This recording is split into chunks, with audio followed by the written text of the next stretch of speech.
Justine orders Dante to build a case against Michael. Alexis and Suzanne discuss Willow's guilt. Andrew forces Nina to leave Willow's party. Willow was found not guilty, and Pascal tortured Anna. At the courthouse, Willow is found not guilty by the jury. Willow hugs Alexis, who doesn't look pleased. Kai and Trina can't believe Willow got away with it. Nina hugs her daughter and Drew smiles. Willow thanks everyone, especially Alexis, for getting her exonerated. Drew thanks her too.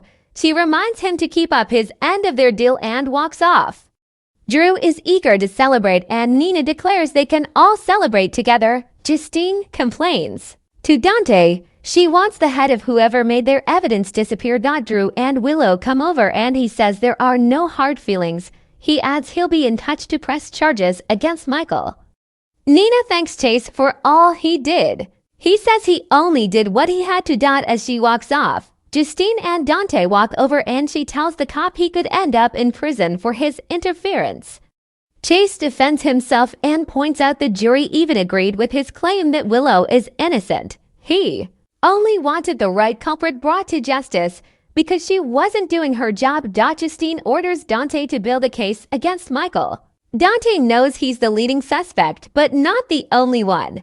Ada points out they will get slammed if they don't go after him. Sunny stops by Diane's office to see her and maybe get some carrot cake.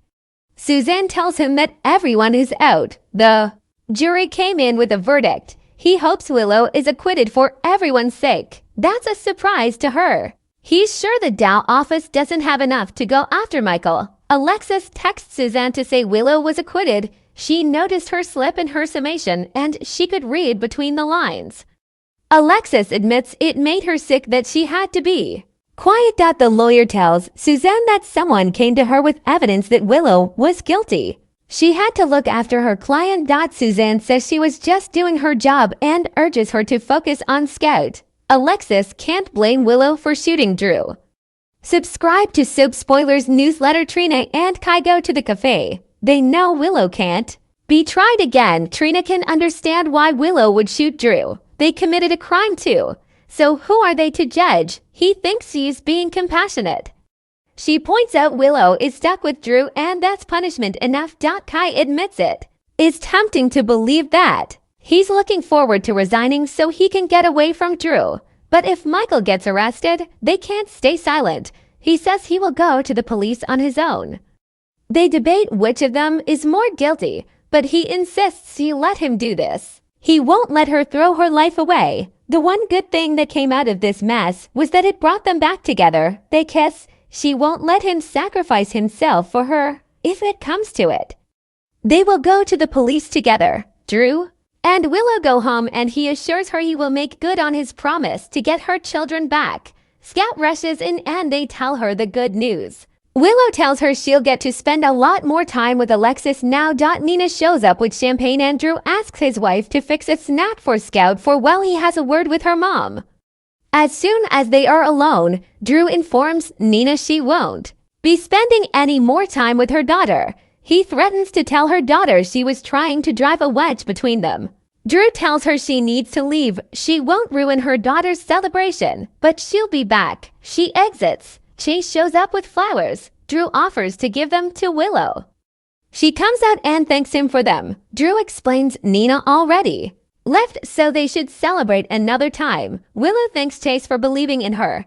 He says he only stood up for what's right once the cop leaves.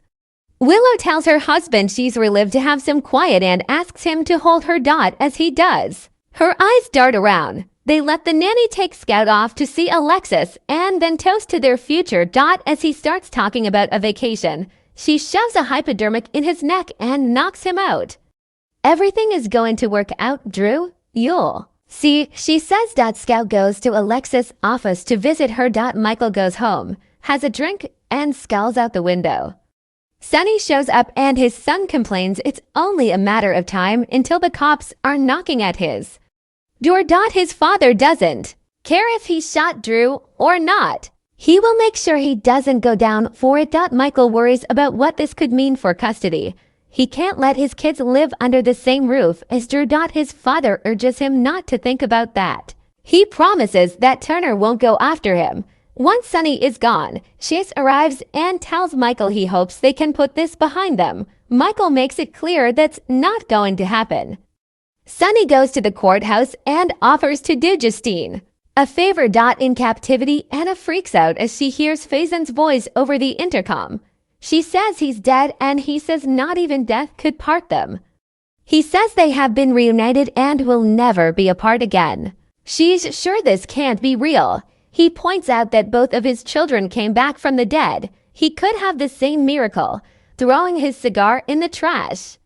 She says he's dead and his brain is in a jar. He denies it, so she demands he show himself. Once he's fully healed, she'll be able to see him again. She demands to know when they will be reunited.